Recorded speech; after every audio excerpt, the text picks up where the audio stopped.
네, 국내에서 신종 코로나 바이러스 감염증 확진 환자가 나온 지 한 3주 정도 지났습니다. 완쾌한 환자도 한두 분 계신 상황이죠.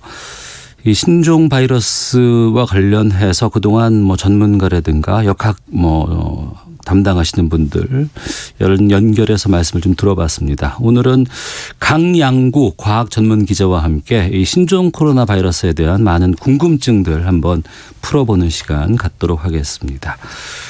강양구 기자 나오셨습니다. 어서 오세요. 네, 안녕하십니까. 강양구입니다. 네.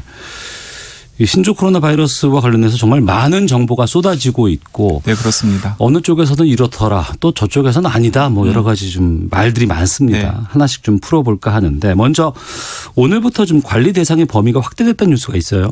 네, 과거에는 중국을 다녀와서 이제 폐렴 증상이 있는 분을 대상으로 이제 확진 검사를 했었는데요. 네. 지금은 호흡기 증상이나 발열이 있고, 그리고 꼭 중국이 아니라 태국이나 싱가포르 같은 제3국을 다녀왔더라도 의사가 판단했을 때 검사가 필요하다라고 하면 이제 보건소 등등에 의뢰를 해서 검사를 하도록 이제 지침을 개정을 했습니다. 네. 이게 이제 동네 병원 의사 선생님들의 이제 그 역할이 굉장히 커진 건데요. 또 일선 의료기관에서는 이게 의사한테 책임을 떠넘기는 것 아니냐라는 불안감도 좀 있는 것 같더라고요. 예. 그러니까 말씀하신 것처럼 민간 의료기관에서 이 코로나 감염 여부를 아니면은 확인할 수 있는 겁니까? 일단 어제까지만 하더라도 그 전국의 보건환경연구원이라는 곳에서만 검사를 할 수가 있었는데요. 네. 24시간 검사를 해야 결과가 나왔던 것에서 6시간이면 검사 결과를 알 수 있는 키트가 새로 개발이 되어가지고 오늘부터 보급이 됩니다. 네. 그래서 일단 전국 124곳 보건소에서 검사를 시작하고 또 50곳에 검사 역량이 있는 민간 의료기관 50곳에서도 검사가 되도록 지금 순차적으로 확대할 예정이고요. 그래서 그 검사할 수 있는 역량이 하루에 3,000건 정도로 늘어난다 그래요. 3,000건. 네. 그래서 일단 과거에는 중국을 방문하시는 분들을 중심으로 검사를 했었는데 이제 검사 역량이 좀 늘어났으니까 중국 아닌 지역을 방문하신 분들 중에서도 의사가 판단했을 때 이거 좀 의심이 되는데 하는 분들은 검사를 해보겠다라는 겁니다.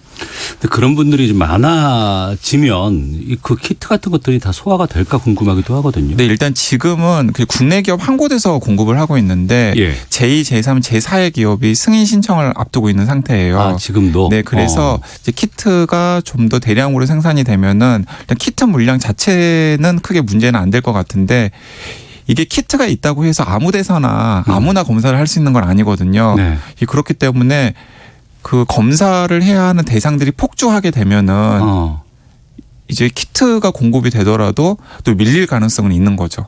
시간도 6시간 정도가 필요하다고 하고. 네, 그렇죠. 진단 시약 키트가 있다고 하더라도 이걸 돌리는 시설이라든가 이런 것들이 또 필요할 테니까. 네, 시설과 그리고 능숙한 인력 이런 것들이 필요한데 예. 그래서 지금으로서는 이제 키트 시간이 줄고 그리고 키트가 공급이 되면은 검사 시간이 훨씬 더 줄어들 것 같은데 네. 또 검사 대상이 확 늘어나면 어떻게 될지는 좀 지켜봐야 될 것 같습니다. 그리고 열만 나면 나 이거 코로나 바이러스 아니야? 라는 궁금증들을 갖고 있는 분들 네. 많이 계세요. 네. 어떤 증상이 있으면 이 신종 코로나 바이러스 감염을 의심해 볼 수 있는 겁니까? 그게 제일 이제 문제가 되는 부분인데 예. 초기 증상만 놓고 보면은 약한 감기 수준이에요. 네네. 그래서 그때는 감기랑 신종 코로나 바이러스를 구분하는 일은 굉장히 어려운 일이고요. 그래서 결국에는 본인이나 혹은 의료진이 판단할 수밖에 없는데 네.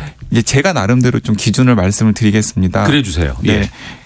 일단 감기 증상이 있으면 이제 감기를 다른 사람이 옮기지 않기 위해서라도 마스크를 끼고 다니는 게 일단 필요하고요. 예. 병원을 갈 때도 꼭 마스크를 끼고 다니셔야 되고 이제 그런 상황에서 자신이 2주 안에 꼭 중국이 아니더라도 네. 뭐 동남아시아나 혹은 일본 같은 국가를 방문하고 오셨던 분이라면 그런데 통상적인 감기는 3일이면 호전이 되거든요. 그렇죠. 근데 이게 3일이 지나도 호전이 되는 것이 아니라 점점 더 나빠지는 것 같거나 쉽게 떨어지지 않는다라고 예. 하면은 보건소나 혹은 1339에 전화를 해서 내가 이런 여행력이 있는데 예. 지금 감기가 지금 3일이 넘어도 떨어지지 않고 좀 이상하다 내가 느꼈을 때 검사가 혹시 필요하지 않겠습니까? 라고 물어보면 지금 지침이 변경되었기 때문에 그러면 어디 선별 진료소로 가서 검사를 받아보십시오라고 안내를 해줄 겁니다. 네.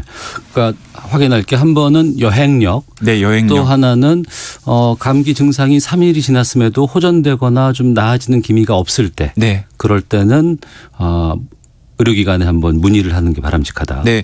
예를 들어서 뭐 확진자와 동선이 겹친다고 하면은 그건 네. 본인이 나서지 않더라도 방역 당국에서 연락이 올 것이기 때문에 아, 방역 당국에서 연락이 올 수 있으니까. 올 수 있으니까. 예, 그런데 본인도 좀 조심을 해야 되겠죠. 그래서 뉴스에 귀를 기울여야 되는 이유도 그것 때문이고요. 알겠습니다. 마스크 얘기해 주셨는데 지금 9352님께서도 질문 주셨습니다. 마스크는 꼭 KF94를 써야 하나요? 뭐 이렇게 질문 주셨고 일반 일회용 마스크도 예방되나요? 뭐 집에 있는 천 마스크를 빨아서 써도 됩니까? 뭐 이런 질문들 많거든요. 네, 이게 제가 생각하기에 처음에 방역 당국이 홍보를 제일 제대로 못한 점이 그 부분인 것 같습니다. 그래요? 마스크와 관련해서 굉장히 헷갈리는 정보들이 많았는데 제가 정리를 해드리자면 일단 어제 정부가 일반인이 KF94 이상 마스크 쓸 필요 없다. 네. 라고 일단 발표를 했습니다. 그러니까 KF 숫자 높은 마스크 쓰실 필요 없고요. 그래서 그거 구하시려고 발 동동거릴 필요도 없습니다. 네. 가장 이상적인 건 KF80 정도의 마스크를 쓰는 건데 제가 보기에는 그것도 사실은 네. 굳이 안 쓰셔도 돼요. 그러니까 집에 있는 천 마스크 빨아서 쓰셔도 되고요. 네. 그리고 일회용 마스크 쓰고 다니셔도 큰 문제 없습니다. 일회용도 괜찮다. 네, 일회용도 괜찮습니다. 예. 이런 질문도 있어요. 오전에 출근할 때 마스크를 썼는데 이거 퇴근할 때까지 계속 써도 됩니까? 네, 일회용 마스크는 하루 정도를 사용하는 거거든요. 예, 그래서 출근할 때 썼던 마스크 퇴근할 때까지 쓰셔도 문제될 거 없습니다. 다음 날 또 쓰는 거는요? 다음 날 또 쓰는 건 권장을 해드리고 싶지 않아요. 예. 하지만은 마스크가 없는데 사람이 많은 곳에 갔거나 혹은 내가 기침 증상이 있다. 네. 그러면 안 쓰는 것보단 낫습니다. 일회용인 경우. 네네. 알겠습니다. 자, 마스크 제대로 착용하지 못한 상황이라 그러면 뭐 손이라도 좀 제대로 씻어야 한다 이런 말 참 많이 하거든요. 손 씻는 방법도 좀 뭐가 있어요? 그게 그 방금 질문을 하실 때 제가 순서가 약간 바뀌었습니다. 아, 그래요? 그러니까 마스크가 없으면 손이라도 씻어야지가 아니라 마스크는 사실 안 쓰셔도 돼요. 예. 손을 더 깨끗하게 씻으셔야 됩니다. 아, 마스크보다 손이 더 중요하다. 마스크보다 손이 더 중요합니다. 예. 근데 저만 그렇게 생각하는 것이 아니라 많은 전문가들이 동의하고 있고 심지어는 미국의 CDC 그 질병통제본부에서 네. 신종 코로나 바이러스에 감염되지 않기 위해서 시민이 꼭 해야 할 일. 첫 번째가 손 씻기예요. 네. 그리고 시민이 굳이 안 해도 될 일. 마스크 쓰기. 아, 손 씻는 게 우선이다. 손 씻는 게 마스크보다도 우선이라는 겁니다. 예. 네, 손 씻는 게 마스크보다도 우선이고요. 그러면 손을 어떻게 씻어야 되느냐. 네. 이제 비누로 이제 30초간 흐르는 물에 씻는 게 가장 최선이고 그래야 손에 묻어있는 네. 바이러스가 씻겨져 내려갈 가능성이 큽니다. 자, 그러면 30초가 도대체 얼마 정도의 시간이냐. 예.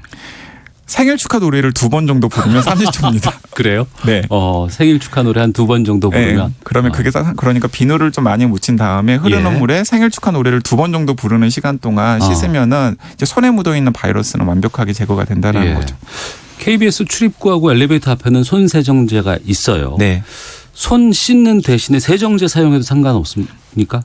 저는 손 씻는 걸 더 권장해 드립니다. 세정제보다. 예, 왜 그러냐면 이제 물론 세정제도 알코올이 60% 이상 함유되어 있는 세정제 제가 올라오면서 보니까 알코올 60% 이상 함유된 세정제더라고요. 아, 그래요? 네, 그래서 그 세정제도 손에 묻어 있는 바이러스를 제거하는 효과는 있습니다. 네. 하지만은 손에 묻어 있는 이물질들이 있을 수 있고 그 이물질에 또 바이러스가 묻어 있을 수도 있기 때문에 네. 가장 이상적인 건 아까 말씀드렸듯이 비누로 흐르는 물에 30초 정도 씻는 것입니다. 예.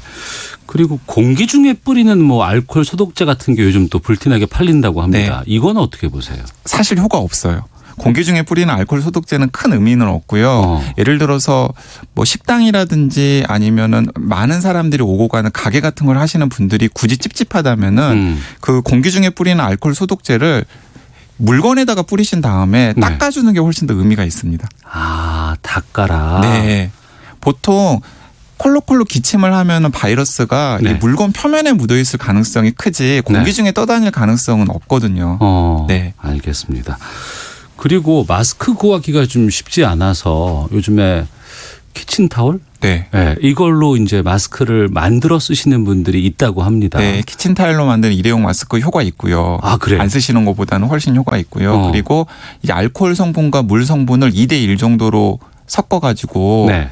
그 자가 세정제를 만드시는 분들도 있는데 네네. 그것도 효과 있습니다. 아, 괜찮아요? 네, 괜찮습니다. 잘못된 정보가 아니고 그건 충분히 할 수 있는 충분히 할 수 있는 일입니다. 네. 그리고 앞서서 이제 공기 중에서는 그 뭐 감염이라든가 이런 것들 바이러스가 존재하는 게 좀 쉽지 않다고 하셨는데 옷이라든가 물건에 바이러스가 묻어 있을까 염려하시는 분들도 계시거든요. 가능성은 있죠. 그런데 옷이나 천에 묻어 있는 바이러스는 2-3시간 안에 소멸이 되기 때문에 그렇게 크게 걱정하실 필요는 없습니다. 네. 그런데 물건에 묻은 바이러스는 하루 이틀 갈 수도 있어요. 네, 이론적으로는. 네. 그래서 그 일상생활에서 바이러스나 세균에 감염되기 쉬운 물건 중에서 잘 놓치시는 것들이 무엇이냐면 스마트폰이에요. 그건 항상 들고 있잖아요. 네, 스마트폰 그러니까 손에 묻어 있는 바이러스나 세균이 스마트폰을 오염시키고 손을 닦는다고 하더라도 그 스마트폰에 묻어 있는 바이러스 때문에 감염이 될 가능성이 있습니다. 그렇겠네요. 네, 그래서 스마트폰 청결에 조금 신경을 써주시는 게 좋을 것 같습니다. 저도 그러고 보니까 스마트폰을 닦아본 지가 얼마 됐는지 그냥 옷이나 뭐 이런 걸로 쓱쓱 그냥 닦을 뿐이지. 네. 그래서 알코올 솜으로 닦아주시면 가장 좋고요. 예. 그러면 약간 바이러스를 죽이는 소독 효과가 있으니까. 근데 갑자기 알코올 솜을 구하는 게 어렵다라고 생각을 하시면 예. 물티슈 같은 것으로 좀 닦아내도 손을 씻는 것과 아주 비슷한 효과가 있기 때문에 네. 그 표면에 묻어있는 바이러스를 제거하는 데 도움이 됩니다. 8578님께서 바로 그 질문 주셨거든요. 일회용 알코올 솜으로 손 닿는 거 수시로 닦아도 좋겠죠? 네, 좋습니다. 그리고 황정현님께서 세정제가 없으면 65도짜리 독주로 손을 닦아도 됩니까? 라고 질문 주셨는데. 65도짜리 독주로는 가능합니다. 아, 그래요? 소주는 안 돼요. 소주는. 왜냐하면 아까도 말씀드렸듯이 알코올 60% 이상이 되어야 바이러스가 소멸이 되거든요. 네. 그래서 뭐 65도면 어쨌든 알코올이 60% 이상 함유가 된 술이니까 그건 괜찮고요. 네. 근데 소주는 도수가 굉장히 낮잖아요. 그렇죠. 그렇기 때문에 소주로는 바이러스 제거가 안 되고요. 예, 신연호님께서 강양구 기자님 시원시원하게 말씀해 주셔서 후련합니다라고 답 주셨는데 3012님께서 중국에서 만든 마스크를 구입했습니다. 혹시 여기에 바이러스가 남아있을 수 있지 않을까 걱정인데 써도 될까요? 라고 질문 주셨는데 전혀 가능성 없습니다. 전혀 그래요? 근거 없습니다. 왜냐하면 그 중국에서 한국으로 날아오는 동안 설사 바이러스가 묻어 있더라도 예. 묻어 있을 가능성도 없지만 묻어 있더라도 바이러스는 기본적으로 숙주 몸 바깥으로 나오면 생존할 수가 없어요. 네. 그렇기 때문에 묻어 있었다고 하더라도 하루 이틀이면 소멸되기 때문에 중국에서 날아온 식재료라든가 뭐 물건이라든가 이런 것들에 대해서 공포심을 가지실 필요는 전혀 없습니다. 그럼 중국산 해외 구매 이런 것도 괜찮다는 네, 말씀이시죠? 괜찮죠, 당연히. 하나 더. 요즘 그 반려동물 키우는 분들 상당히 많이 있습니다. 네. 이게 인수공통 전염병이라더라 해서 애완동물 감염도 걱정하는 분들이 계시는데 애완동물, 반려동물도 걸릴 수 있습니까? 외국에서도 반려동물 많이 키우잖아요. 네. 그래서 심지어는 WHO에서도 팩트체크를 내놓았더라고요. 세계보건기구에서요? 세계보건기구에서 애완동물 감염 걱정하실 필요 없습니다. 아, 그래요? 개, 고양이한테 옮기지 않습니다. 왜냐하면 개, 고양이한테 신종 코로나 바이러스가 옮겨가려면 신종 코로나 바이러스가 또 한 번 대변이를 일으켜야 돼요. 근데 그러기에는 지금 네. 고작 유행한 지 한 달째 넘은 시간이기 때문에 개, 고양이 걱정 안 하셔도 됩니다. 그러면 외부 산책해도 되는 거예요? 네, 외부 산책 시키셔도 되는데 문제는 이제 개, 고양이가 기본적으로 외부 산책을 하다가 외부에 있는 많은 세균들이 묻어가지고 실내로 들어와요. 예. 네, 그렇기 때문에 이제 개, 고양이 외부 산책 시킨 다음에 만지면은 개, 고양이도 좀 닦아주시고 네. 본인도 꼭 바이러스가 아니더라도 다른 세균 감염의 위험이 있기 때문에 손을 깨끗하게 씻는 게 좋겠죠. 네. 감염 경로에 대한 여러 우려들도 좀 여쭤봐야 할 것 같습니다. 어느 동네에 확진자가 있다더라. 네. 어느 곳에 누가 들렀다더라. 네. 들렀다더라. 뭐 이런 얘기들 참 많이 나오는데 0964님께서 이런 질문 주셨습니다. 이번에 고3 졸업한 아들이 친구와 일본 여행을 다녀오겠다고 합니다. 네. 다녀오면 신종 코로나 감염증 의심 대상이 되는 건가요? 질문 주셨는데 이 질문부터 좀 답변해 네, 주시죠. 의심 대상이 되지는 않아요. 그런데 저는 뭐 일본 여행을 가시지 말라고는 권해드리고 싶지는 않고요. 네. 가셨다 오시는데 오신 다음에 2주 정도는 본인이 좀 증상을 잘 보셔야 되는 거죠. 아무래도 일본은 여행지니까 중국인들도 있고 또 뭐 일본에서도 지금 계속해서 코로나 바이러스 감염증 환자들이 발생하고 있는 상황이잖아요. 네. 관광지라는 곳 자체가 사람들이 많은 곳이기 때문에 혹시나 감염이 됐을 수도 있으니까 네. 갔다 오신 다음에 2주 정도는 몸의 변화를 잘 살펴야 되는 거죠. 근데 일본을 다녀왔다고 해서 의심자가 되는 것은 아닙니다. 네.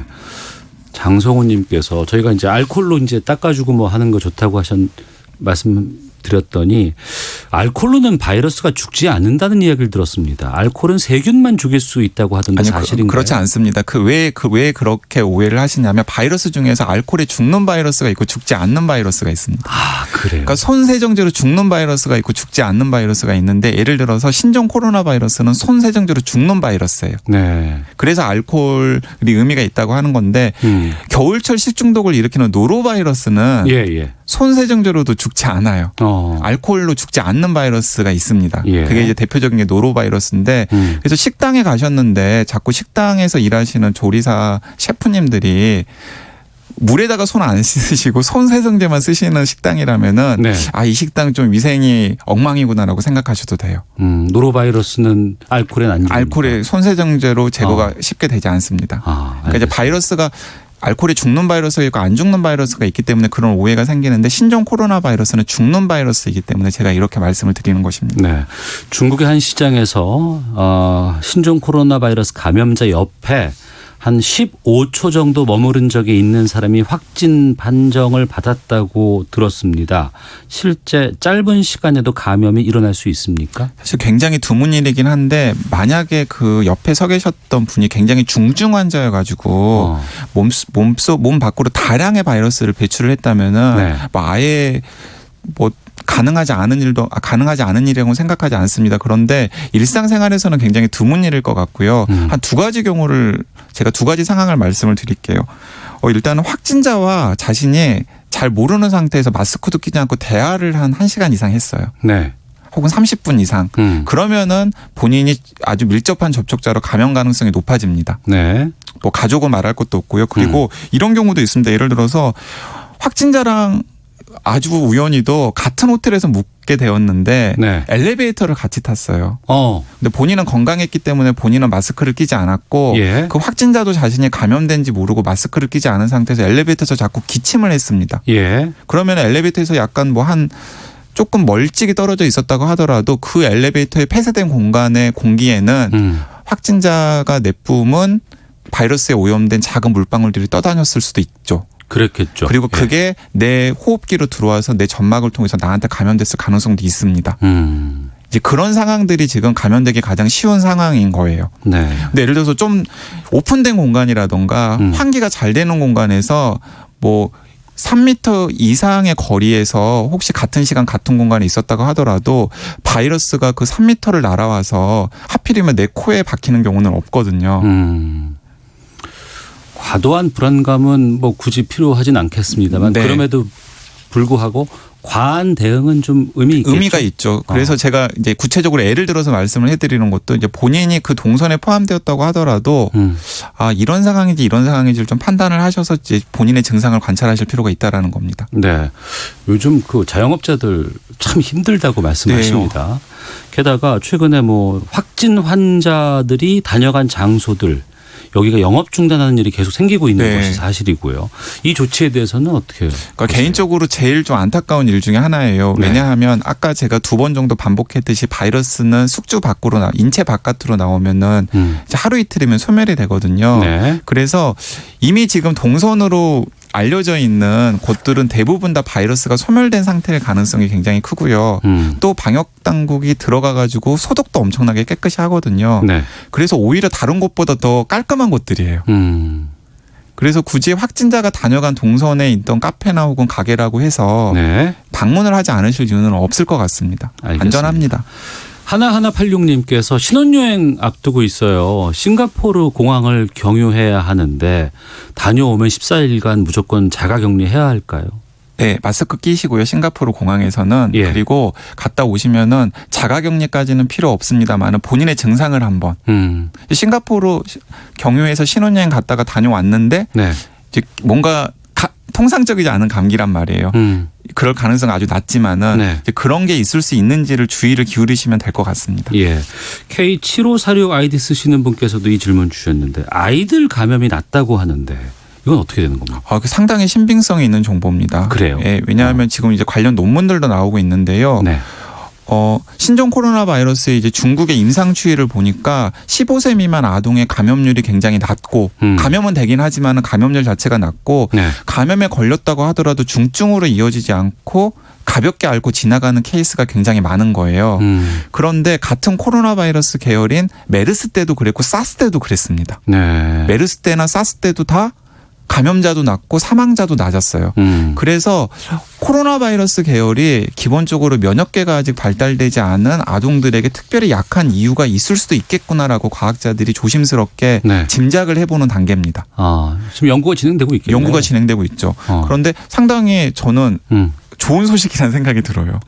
왜냐하면 지금 신종 코로나 바이러스가 주되게 공격하는 대상이 60대 이상이고 사망자의 80% 이상도 대부분 60대 이상이나 혹은 중증 질환을 앓고 계시는 분들 중에 나오고 있거든요. 예. 근데 거기에다가 이제 어린이들까지도 취약하다고 하면 굉장히 큰 걱정인데 다행히 임상 경과를 보면 어린이들은 감염도 덜 되고 또 감염이 되었다고 하더라도 가볍게 앓고 지나간다고 하니까 네. 약간 다행스러운 일이라고 생각합니다. 알겠습니다. 끝으로 짧게 네. 이 신종 코로나 바이러스 관련해서 꼭 신경 써야 하는 것 한 가지만 말씀해 주신다면. 일단 손 씻는 거 아까 제가 강조 드렸고요. 네. 다른 하나는 이 오태훈의 시사본부 같은 뉴스에 귀를 좀 기울여라. 아, 명쾌하십니다. 네. 예. 고영기님께서 강양구 기자님 알려주셔서 고맙습니다라고 문자 보내주셨습니다. 자, 지금까지 강양구 과학전문기자와 함께했습니다. 오늘 큰 도움 됐습니다. 고맙습니다. 네, 감사합니다.